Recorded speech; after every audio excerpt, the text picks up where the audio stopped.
Que pouvez-vous nous dire sur les politiques de rigueur françaises actuelles, sont-elles adéquates? Je voudrais d'abord faire une remarque assez générale, à savoir qu'il y a une espèce de paradoxe, même de contradiction, dans le fait qu'il y a 2 ans, on nous disait qu'il faut faire de la relance économique grâce à des dépenses publiques importantes, le grand emprunt, etc. Ceci n'a eu aucun effet comme ça pouvait être prévu, mais c'est malheureusement la domination des idées keynésiennes qui conduit à ce genre de décision. Et puis au bout de très peu de temps, on se rend compte que le déficit est considérable, que l'État risque d'avoir du mal à le rembourser, que les taux d'intérêt augmentent, etc. Et qu'on a maintenant donc une crise de la dette publique après avoir eu la crise financière. Donc il est évident qu'il faut sortir de cette crise, qui a une série de conséquences néfastes, il faut prendre des mesures importantes. Il y a eu en France ce qu'on appelle 2 plans de rigueur successifs. Ils ne sont absolument pas à hauteur de l'enjeu. Le dernier plan de rigueur, annoncé par le Premier ministre, consiste à essayer de réduire le déficit d'à peu près 7 milliards d'euros.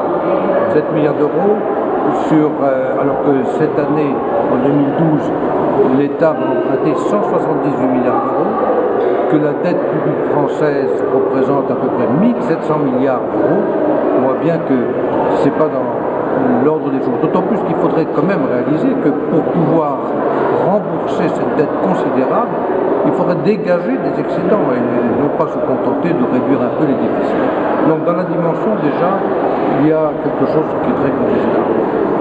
Mais par ailleurs, ce qui est frappant et regrettable dans la politique dite de rigueur française, c'est que sur les 7 milliards d'euros de ce dernier plan de rigueur, il y a un peu plus de 5 milliards qui est censé provenir d'augmentation d'impôts et moins de 2 milliards qui proviennent d'une diminution des dépenses.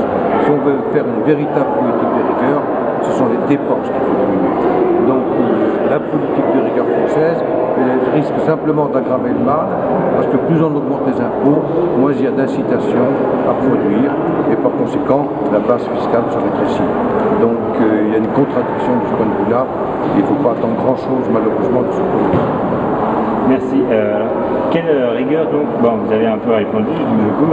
J'ai un peu répondu, bien évidemment. Voilà. Je crois que le plan de rigueur qui s'imposerait serait d'abord un plan d'une ampleur beaucoup plus grande, mais ensuite un plan dans lequel il n'y aurait pas d'augmentation d'impôts et si possible des diminutions d'impôts. Et c'est caractéristique de voir que c'est ce qu'on a décidé récemment en Grande-Bretagne, qu'on a décidé marginalement en Allemagne, en Italie dans certains cas, mais il faudrait par conséquent surtout une diminution absolument drastique et rapide des dépenses publiques. C'est ça la vraie politique de rigueur, et c'est la seule qui peut permettre à terme d'alléger le poids de la dette et si possible de l'annuler. La baisse des impôts peut paraître quelque chose de dangereux lorsqu'on est dans une phase comme la nôtre de déficit public important, mais il ne faut pas oublier ce qu'on a coutume maintenant d'appeler l'effet Laffer, à savoir que la diminution des impôts, tout au moins si elle est bien conçue, elle restaure des incitations productives. Et donc on peut imaginer que la baisse des impôts permette d'accroître la base fiscale et facilite, à terme tout au moins, mais à terme de 2 ou 3 ans, facilite la solution du problème du déficit.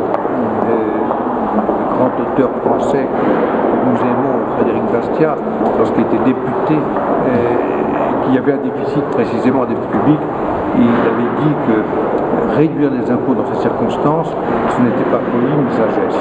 Mais je crois que ça reste toujours vrai. Et si on veut vraiment relancer l'activité, et par là même, donc accroître la base sur laquelle les impôts sont assis, eh bien, il faut réduire les impôts. Mais bien évidemment, on facilite les choses si simultanément on fait une baisse très importante des dépenses publiques. Quel commentaire sur l'actualité des politiques grecques pouvez-vous nous faire? Là, on parle de crise grecque et de crise de l'euro. En fait, c'est une crise du gouvernement grec, de la politique budgétaire grecque. Un gouvernement socialiste, au demeurant, a fait des dépenses folles et démagogiques et qui n'étaient pas financées par l'impôt, et ce gouvernement se trouve dans l'incapacité de rembourser ses dettes. Alors on prétend que c'est une crise de l'euro, on prétend que c'est un problème européen. Ça ne l'est pas. Il conviendrait que les gouvernements soient responsables comme on le demande aux individus.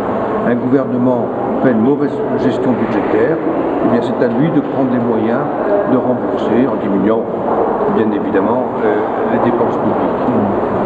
Et c'est simplement parce qu'on prétend à tort que la solidarité européenne, comme on dit, doit s'exercer, qu'on en fait un problème européen ou un problème de l'euro. Mais si la solidarité européenne consiste à prendre les ressources des contribuables pour aider ceux qui sont les plus mal gérés, l'Europe est bien mal partie. Et par ailleurs, si on fait ainsi, et on construit de manière artificielle un problème de l'euro, par exemple, parce que la Banque Centrale Européenne achète des titres grecs, contrairement à ses statuts, et crée de la monnaie. Et par conséquent, crée pour le futur une source d'instabilité. Donc le problème en question n'est pas un problème de l'euro, c'est pas un problème grec, c'est un problème du gouvernement grec. Il faudrait fermement s'en tenir à cette idée. Je vous remercie, professeur Chalin.